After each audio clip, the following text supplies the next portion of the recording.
거짓이 없나니 라는 제목으로 잠깐 말씀을 나누도록 하겠습니다. 오늘 본문 시작이 사랑에는 거짓이 없나니 이렇게 시작합니다. 사랑에는 거짓이 없다. 정치인들이 선거 때만 되면 수없이 사랑합니다 라고 말을 하죠.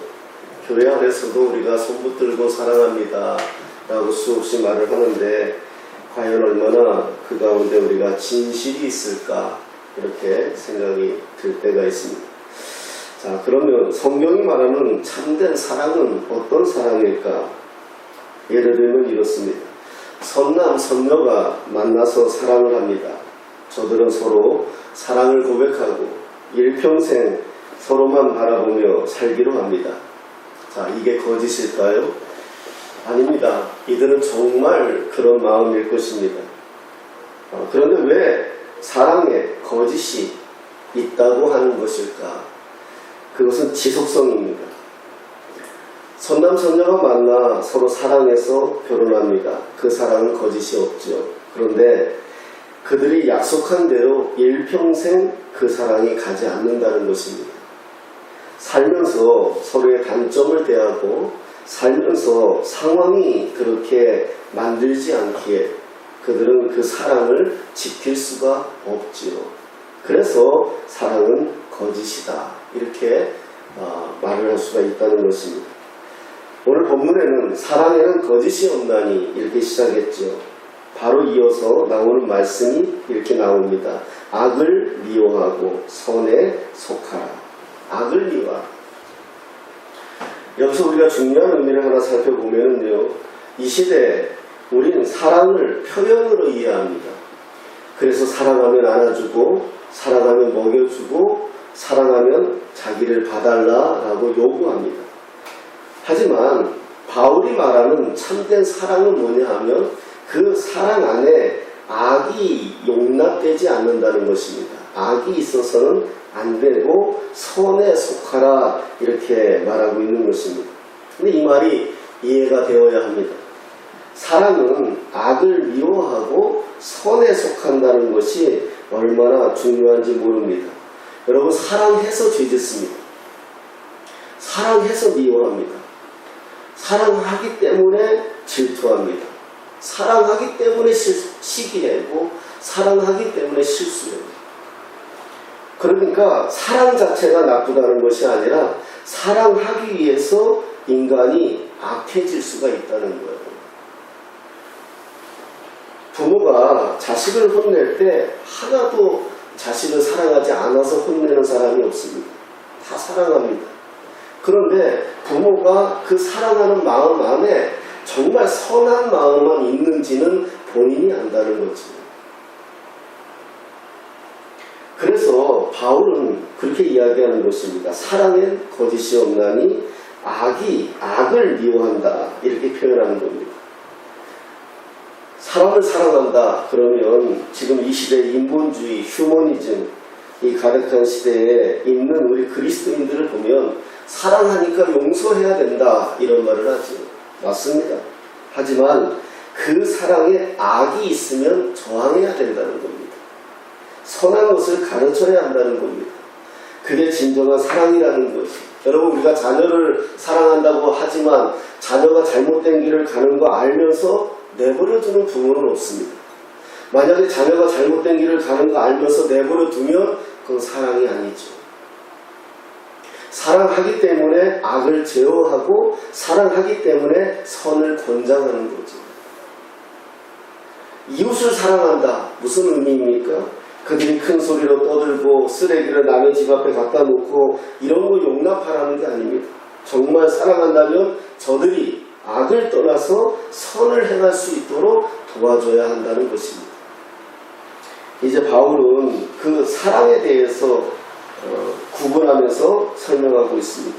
10절에 보니까 이렇게 말합니다. 형제를 사랑하여 서로 우애하고 존경하기를 서로 먼저 하며 이렇게 말씀합니다. 신앙생활의 시작은 뭘까요? 우리가 하나님을 믿고 교회를 다니며 신앙생활하는 그 시작은 하나님 사랑하는 겁니다. 오늘도 우리가 예배하러 나왔습니다. 예배하는 그 시작이 뭘까요? 하나님 사랑하는 겁니다. 하나님 사랑하기에 예배하러 나오는 거고, 하나님 사랑하기에 하나님께 헌금하는 거고, 하나님을 사랑하기에 하나님께 봉사하는 겁니다. 이게 우리의 그리스도인의 삶의 동기이지 않습니까? 자, 그러면 반대로 먼저 내가 남을 사랑할 수 있게 하려면 하나님의 사랑을 나부터 충만히 받아야 한다는 것입니다. 이 말씀을 붙들고 저는 제 자신을 많이 생각해 봤습니다. 정말 저는 사랑이 좀 부족한 사람이었습니다. 이기적이고 욕심이 많은 사람이었습니다. 적어도 주님 만나기 전까지 더욱 그랬습니다. 그런데 제가 주님을 만나고 주님의 사랑을 받으면서 제 자신이 사랑이 없다는 것을 발견했습니다. 그래서 제 자신을 두고 몸부림쳤습니다. 교회에서 사역을 하려니 사랑이 없으면 너무 힘이 듭니다. 목회자가 사랑이 없으면 그것은 목양을 하는 것이 아니라 정치를 하는 것이고 조직을 이끄는 수장일 뿐입니다. 만약에 우리의 부모님들이 사랑 없이 우리를 낳고 키우셨다면 어떻겠습니까? 그러면 그 자녀들도 별반 없이 사랑이 없습니다. 보고 자란 게 그런 것입니다. 사람이 사람을 만나 익숙해지면 자기 안에 숨어있는 언어들이 나옵니다. 처음에 만난 사람들한테는 조심하고 그 표현을 조심하고 절제하고 애쓰죠. 그러나 함께 결혼을 하고 살면서 지내보다 보면 이제 불쑥불쑥 내 안에 있는 그 언어들이 나옵니다. 그 언어들은 모두 내가 어렸을 때 부모를 보고 얻은 지식입니다. 어머니가 아버지를 보고 입을 찢도 내밀고 어머니가 아버지를 존경하지 않으면 자녀들도 존경하는 법을 알 수가 없습니다. 이런 나를 보고 제 자신이 얼마나 절망했는지 모릅니다. 그런데 언젠가부터 제 안에 사랑이 싹 트는 것입니다. 그리고 비록 흉내일지라도 주님을 흉내내고 있는 것입니다. 그때서야 제 주변 사람들이 보이는 것이죠. 우리가 하나님을 사랑한다면 하나님이 좋아하는 걸 하고 싶은 욕망이 생깁니다. 우리가 사랑하는 사람이 생기면 그 사랑하는 사람이 뭘 좋아하고 하는지를 알고 싶지 않습니까? 뭘 먹고 싶어 하는지, 무엇을 좋아하는지 마찬가지입니다. 우리가 하나님을 사랑하는 것이 신앙생활의 동기라고 했는데 하나님을 사랑하는 마음이 생기면 하나님이 뭘 좋아하실까? 하나님은 어떤 걸 좋아하실까? 알고 싶어지는 마음이 우리 안에 생긴다는 겁니다. 주님이 가장 좋아하시는 것은 뭘까요? 저는 요한복음 3장 16절입니다. 하나님이 세상을 이처럼 사랑하사 이처럼이란 뜻이 무엇입니까? 우리 주 예수 그리스도 독생자 예수 그리스도를 십자가에 죽이시면서까지 사랑한다는 의미가 이처럼입니다. 하나님을 사랑하면 우리도 이처럼 사람을 사랑하게 되는 것입니다. 그래서 전도하는 것이고 그래서 우리는 그들을 섬기는 겁니다. 바울은 주님을 어떻게 사랑하라고 합니까? 부지런하여 게으르지 말고 열심을 품고 주를 섬기라 이렇게 말씀합니다. 부부의 사랑도 부모와 자식 간의 사랑도 게으르면 안 됩니다. 오늘 사랑한다고 말해야 합니다. 10대면 10대에 사랑받아야 하고요. 20대라면 20대에 사랑받아야 합니다. 20대가 되어서 10대의 사랑을 주려 하면 이미 그것은 늦은 거죠. 부부도 30대에 결혼해서 50대가 되어서야 30대 사랑을 하려 하면 역부족입니다. 그래서 사랑도 게으르면 안 되는 것입니다. 하물며 하나님을 사랑하는 것이야 게으르면 더욱 안 되는 거죠. 하나님 사랑하는 게 무엇일까요? 예배라고 말합니다. 물론 맞습니다. 전도라고 말합니다. 맞습니다. 그런데 사랑은 뭐라 했습니까? 상대방이 좋아하는 걸 하게 된다고 말씀드렸습니다. 주님이 무엇을 좋아한다고 했습니까? 하나님이 세상을 이처럼 사랑하사. 그 세상은 한 사람 한 사람을 의미하는 거죠. 하나님이 제일 좋아하는 것은 사랑입니다. 자기의 형상을 닮은 그 안에 성령이 있는 우리를 하나님은 사랑합니다. 그래서 형제 사랑하라는 것입니다. 형제를 사랑하는 것이 곧 하나님을 사랑하는 거다. 이렇게 성경은 말씀하고 있는 것입니다. 그런데 사랑하는데 어떻게 사랑해야 되느냐? 존경해라, 존중해라, 이렇게 바울은 가르치고 있습니다. 이건 존엄성을 의미합니다. 존엄성을 많이 받은 친구는 자존감이 좋습니다. 존중을 많이 받은 친구들은 자존감이 좋아요. 어려서부터 존중을 많이 받은 아이들은 자기 스스로 가치가 있다 생각하고 자기 스스로 중요하다고 여기기에 그 아이는 자존감이 참 높습니다.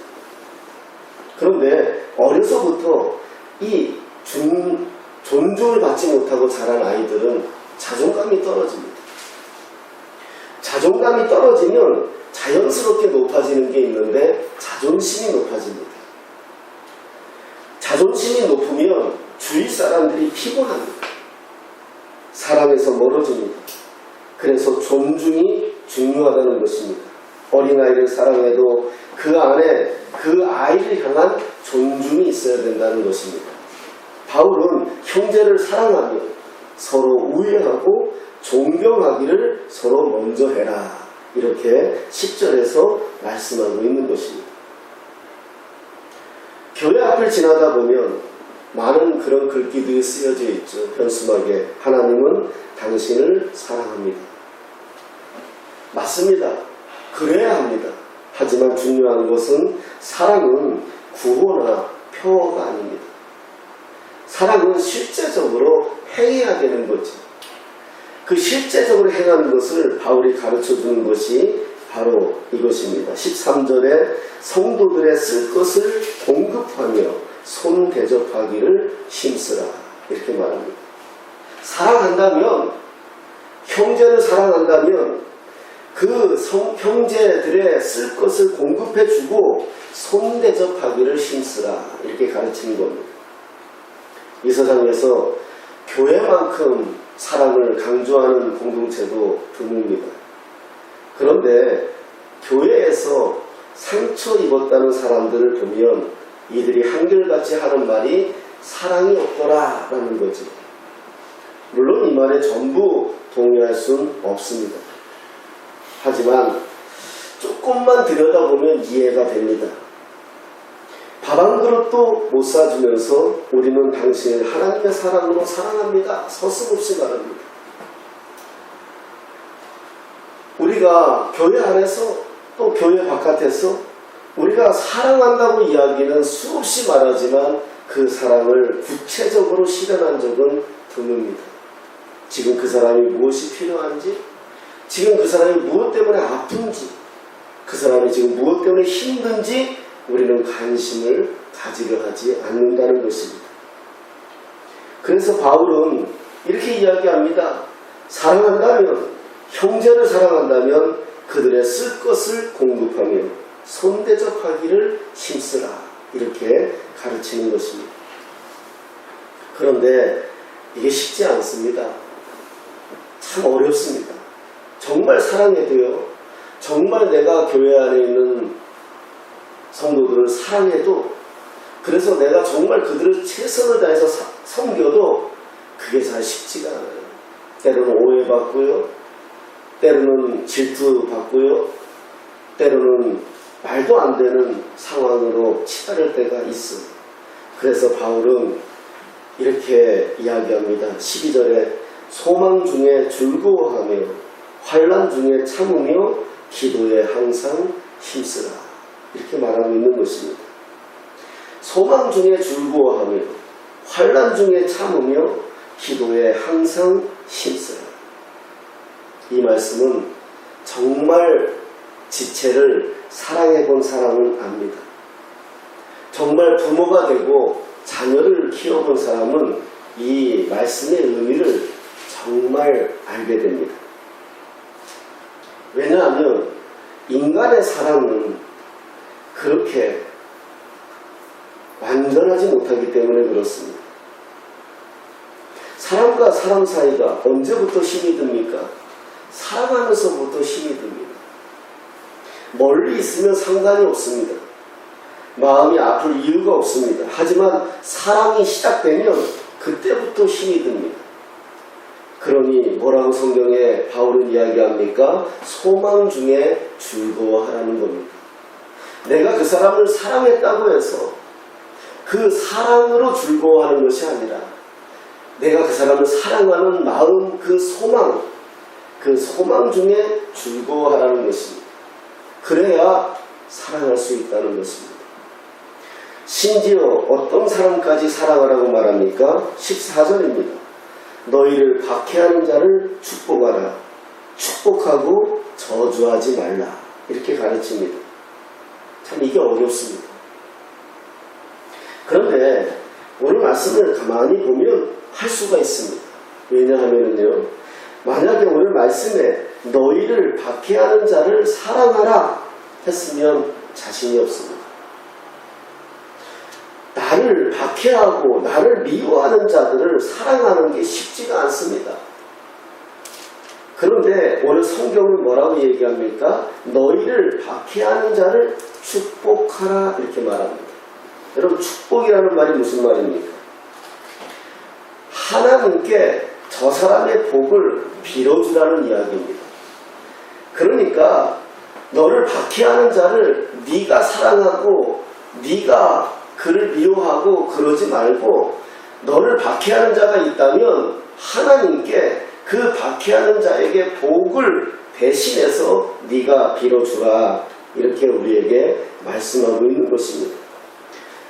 네가 저주하지 말라는 겁니다. 그가 저주를 받을지 그가 복을 받을지는 하나님께 있다는 것입니다.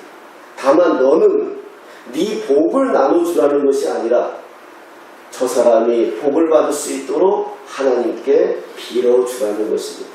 이건 우리가 할 수 있지 않겠습니까? 나를 힘들게 하는 자가 있다면, 나를 아프게 하는 자가 있다면 하나님, 저 사람 복받게 해주십시오. 저 사람이 아직 하나님을 알지 못해서 그렇습니다. 저 사람이 정말 하나님의 사랑을 깊이 알지 못해서 그렇습니다. 저 사람이 하나님의 사랑을 알면 저렇게 행동할 수 없을 것입니다. 하나님, 저 사람 복받게 해주십시오. 기도해 주라는 겁니다. 축복의 도구가 되라는 거죠. 15절이 중요합니다. 우리 15절을 함께 한번 읽어보겠습니다. 15절입니다. 15절, 12장 15절 시작. 즐거워하는 자들과 함께 즐거워하고 우는 자들과 함께 울라. 아멘. 오늘 여기서 그런데 이 문장에서는 저는 이 단어에 주목하고 싶습니다. 함께라는 단어입니다. 함께. 즐거워하는 자들과 함께 즐거워하고 우는 자들과 함께 울라. 함께. 여러분, 이 시대에 들어와서, 이 21세기에 이 현대주의에 들어와서 인간이 한없이 살만하고 스스로 자기의 삶을 결정하고 선택하는 자리까지 왔습니다. 그러면서 상실한 게 뭐냐 하면 이웃입니다. 한때 기업만 쓰던 컴퓨터가 이제는 작은 상자가 되어서 가정마다 들어와 있습니다. 이제는 세상의 도움을 받지 않아도 그 컴퓨터라는 도구를 통해서 세상 어디에도 갈 수 있고 세상 어떤 지식도 다 볼 수가 있습니다. 한 번도 가보지 못한 외국을 컴퓨터라는 도구를 통해서 가볼 수 있고, 한 번도 들어보지 못한 노래를 컴퓨터라는 도구를 통해서 들을 수가 있습니다. 이제는 나 혼자서도 뭐든 다 할 수 있는 시대입니다. 그럼 어떻게 됐습니까? 이웃이 필요하지 않습니다. 과거 우리가 농경사회일 때는 이웃이 필요합니다. 함께 일하고 함께 나누고 함께 힘을 돕고 이런 시대였는데 이제는 이웃이 필요 없습니다. 오히려 이웃이 있는 게 불편합니다. 이것이 이제 가정까지 들어왔습니다. 우리의 자녀들이 부모가 필요할까요? 정말 냉정하게 살펴보면 필요하지 않습니다. 그냥 가족이니까 삽니다. 부부도 정말 무너지는 게 무엇입니까? 과거에는 부부도 남편이 일하고 아내가 가정을 지키고 이런 정통적인 세상을 살았기 때문에 아내는 남편을 존경하고 아내는 남편을 위하고 남편은 아내를 위해서 열심히 땀 흘려 일하고 이러면서 서로 존중의 개념이 있었는데 지금은 서로 자기 일 자기가 하는 세상이기 때문에 자기 혼자서도 살 수 있어요. 형제와 자매는 어떻습니까? 옛날에는 동네에서 동생이 싸우면 온 형제가 다 나가서 그래서 제일 무서운 아이가 누구죠? 형제 많은 아이가 제일 무서웠어요. 근데 지금은 어떻습니까? 싸울 일도 없고 형제도 도울 일이 없습니다.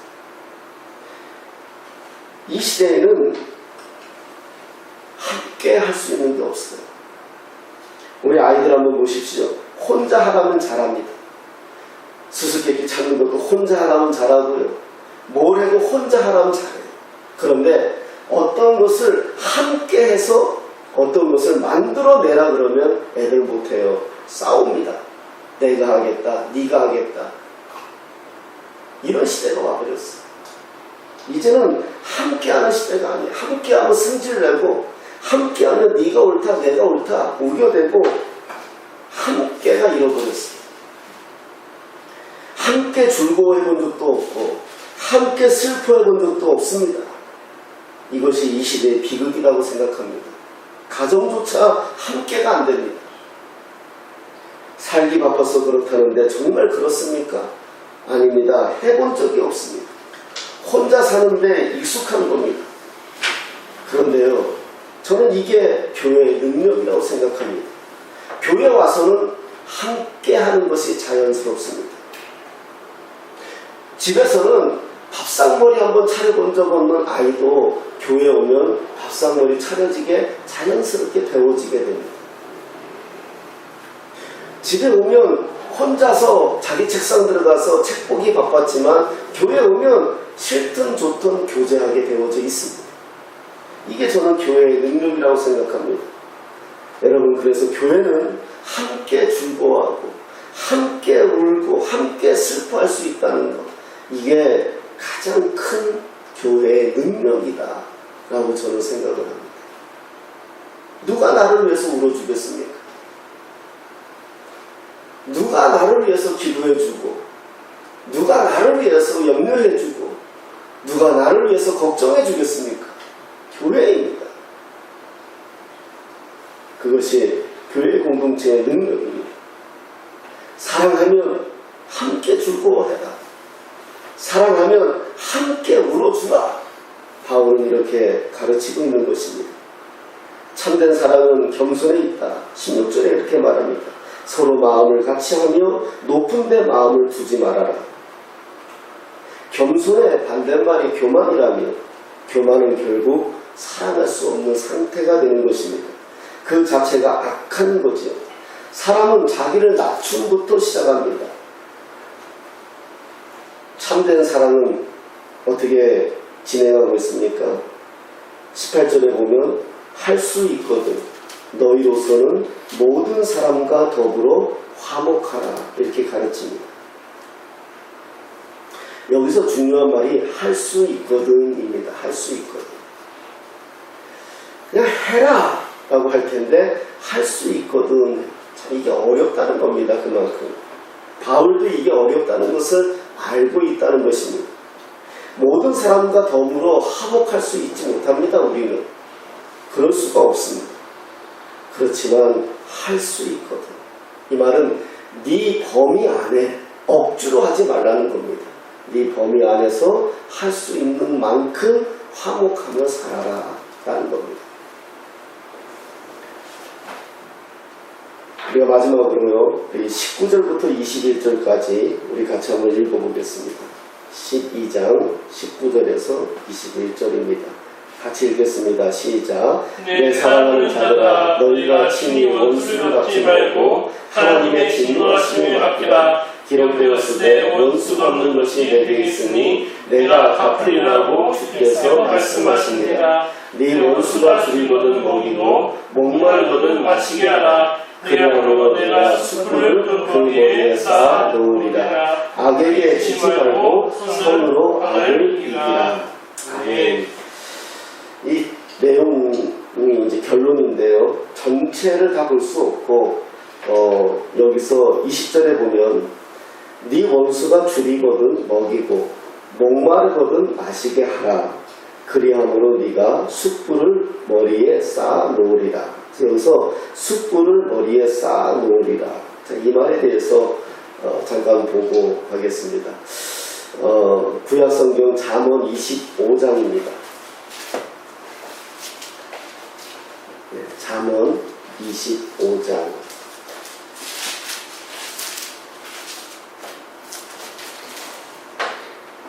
21절 22절 구약성경 939페이지입니다. 잠언 25장 21절 22절 바울은 이 말씀을 배경으로 해서 설명하고 있는 걸 볼 수가 있습니다. 같이 읽겠습니다. 내 원수가 배고파 하거든 음식을 먹이고 목말라 하거든 물을 마시게 하라. 그리하는 것은 핀 숯을 그의 머리에 놓는 것과 일반이요 여호와께서 내게 갚아 주시리라. 아멘. 자, 이 배경이 이 해석이 뭘까라는 겁니다. 숯불을 머리에 쌓아 놓으리라. 두 가지로 해석할 수 있는데요. 잠언을 보면서 하나는 불씨를 그 당시의 배경은요. 불씨를 떨어지면 우리나라도 마찬가지였죠. 옛날에 우리나라도 우리 어머니들이 가정에서 불씨를 꺼트리면 소방 맞아요. 그게 중요하게 여겼지 않습니까? 이스라엘도 마찬가지예요. 지금처럼 언제든지 가스를 켜고 불을 켜는 시대가 아니기 때문에 불이 항상 집에 있었어야 돼요. 켜져 있었어야 돼요. 그래서 숯불이 항상 있었는데 숯불이 꺼지면 이웃집에 가서 숯불을 얻어오는데 그게 머리에 이고 이렇게 숯불을 담을 그릇을 그 배경을 설명하는 내용이 하나 있고요. 또 하나는 애굽에 있을 때 한 속죄 의식입니다. 애굽에서 죄를 범한 사람은 회개의 표시로 숯불을 담은 그릇을 머리에 이어야 했다고 합니다. 그래서 이 비유는 원수에게 친절을 베품으로써 그가 스스로 회개하게 만든다는 거죠. 예를 들면 아까 같이 이웃이 있는데 싸웠어요. 이 원수 같아요. 이 이웃은 정말 함께 할 수 없어요. 근데 숯불이 떨어졌어요. 유일하게 숯불을 구할 수 있는 집은 이 원수 같은 집밖에 없어요. 그래도 그 숯불을 구하러 오니까 이 숯불은 생명하고 연결되어 있잖아요. 음식을 먹어야 되니까. 그러니까 그 원수 같은 사이에도 숯불을 주는 것처럼 그래서 그 숯불을 받은 사람이 스스로 미안하게 만드는 그것을 의미하는 내용이다 라고 이해하면 이 말씀이 이해가 되는 거죠. 원수가 줄이거든 먹이고 목마르거든 마시게 하고 그리고 그 숯불을 머리에 쌓아놓아. 그러면 그는 스스로 미안해하고 스스로 자기가 회개할 것이다. 이렇게 이야기할 수 있는 것입니다. 시편 140편에도 이런 말씀이 있습니다. 나를 에워싸는 자들이 그들의 머리를 들 때에 그들의 입술의 재난이 그들을 덮게 하소서. 뜨거운 숯불이 그들 위에 떨어지게 하시며 불 가운데와 깊은 웅덩이에 그들로 하여금 빠져 다시 일어나지 못하게 하소서. 이게 시편 140편 9절 10절에 있는 말씀입니다. 또 숯불 이것은 최고로 원수에게 줄 수 없는 건데 그럼에도 불구하고 주었을 때 그 원수가 원수가 스스로 미안해하고 스스로 자신을 부끄럽게 여기라 이렇게 말씀하는 거죠. 예수님께서도 마태복음 5장 44절에서 나는 너희에게 이르노니 너희 원수를 사랑하며 너희를 박해하는 자를 위하여 기도하라 이렇게까지 말씀한 것을 볼 수가 있습니다. 독일의 한 지방에서 있었던 일이라고 합니다. 지스로 고들스키라는 한 청년이 자신의 친구들을 불러 조직을 만들어서 외딴 지역을 돌며 강도짓을 벌였다고 합니다. 떼강도죠. 그래서 한 농장에서 9명이나 죽이는 범죄를 저질렀습니다. 하멜만 씨의 농장에는 가장인 하멜만 씨를 포함해 총 10명의 가족들이 있었다고 합니다. 강도들은 모든 사람을 죽이려고 했지만 하멜만 씨는 불행 중 다행으로 4발의 총을 맞고 자기의 가족은 모두 죽고 자기만 살아남았습니다. 이 고들스키라는 이 청년이 결국은 체포가 되어서 무기징역을 선고받았다고 합니다. 감옥에서 자신의 죄를 뉘우친 고들스키는 20년 만에 모범수로 석방되어서 배웠지만 그가 사회에서 활동할 연고도 없었고 후견인도 없었기에 당국은 이 사람을 석방시키지 못하고 있었다고 합니다. 그런데 이 소식을 들은 하멜만 씨는 자신이 자기의 가족 9명을 죽인 고들스키를 찾아가서 교도소 당국을 찾아가서 자신이 후견인이 되겠다고 하며 고들스키를 석방시켜달라는 탄원서를 냈다고 합니다. 탄원서의 마지막에서 하멜만 씨는 자신이 고들스키를 용서하는 이유에 대해서 이렇게 적었다고 합니다. 그리스도께서 저의 죄를 위하여 죽으셨고 저를 용서하셨습니다. 저희 가족은 비참한 일을 겪었지만 모두 천국에 갔습니다. 그런데 제가 그 사람을 용서하지 못할 이유가 뭐가 있겠습니까? 미국의 흑인 노예 흑인 운동을 하셨던 마틴 루터 킹 목사님이 이런 말을 했습니다. 아직도 세계를 움직이는 힘은 사랑이다. 저는 여기에 한 문자 더 얹고 싶습니다. 아직도 세계를 움직이는 힘은 하나님의 사랑이다. 아직도 사랑입니다. 가족이 회복될 수 있는 유일한 소망은 사랑입니다. 함께 불편한 관계에 있다 하더라도 부부와 자녀가 회복될 수 있는 유일한 소망은 사랑입니다. 사회가 지금 이 나라 이민족이 다 갈라지고 찢어지고 진보다 보수다 다 찢어져 있다 하더라도 이것을 봉합할 수 있는 힘은 오직 사랑밖에 없습니다. 오늘 바울은 이야기합니다. 사랑에는 거짓이 없나니 악을 미워하고 선에 속하라. 그렇습니다. 사람을 움직이는 힘은 사랑입니다. 교회의 능력도 사랑입니다. 우리 서로 한 번 더 사랑하십시오. 하나님이 말씀하십니다. 하나님이 세상을 이처럼 사랑하사 독생자를 주셨으니 이는 저를 믿는 자마다 멸망치 않고 영생을 얻게 하려 하십니다. 우리가 구원받은 것도 우리가 주님의 선택을 받은 것도 하나님의 무한하신 일방적인 사랑입니다. 바울은 로마서 12장에서 너희가 산 제물로 드리라. 이것이 너희가 드릴 합당한 예배다. 마음을 새롭게 해라. 변화를 받아라. 하나님의 선하시고 기뻐하시고 온전하신 뜻이 무엇인지 분별하라. 너희에게 준 은사들이 있고 너희에게 준 하나님의 뜨거운 마음이 있다면 이제는 그 마음으로 사랑해라. 원수까지도 사랑하고 원수까지도 축복해라. 즐거워하는 자들과 함께 즐거워하고 우는 자들과 함께 울어라. 오히려 원수가 그것으로 인해서 스스로 부끄럽게 여기고 그것으로 인해서 스스로 하나님 앞에 회개하면 이것이 얼마나 큰 것입니다. 21절의 마지막에 악에게 지지 말고 선으로 악을 이기라 이렇게 말씀합니다. 사랑하지 못하면 악에게 지는 겁니다. 사랑하는 것이 선으로 악을 이기는 겁니다. 부족해도 서로 나와 같지 않아도 서로 사랑하는 방법이 틀리고 서로 생각이 다르고 서로 달라도 우리는 서로 예수 안에서 사랑하는 겁니다. 우리 사랑이 우리 꿈꾸는 교회 비록 적은 성도들이지만 이 세상에 어떤 교회에게 빼앗기지 말고 싶은 것은 사랑하는 마음입니다.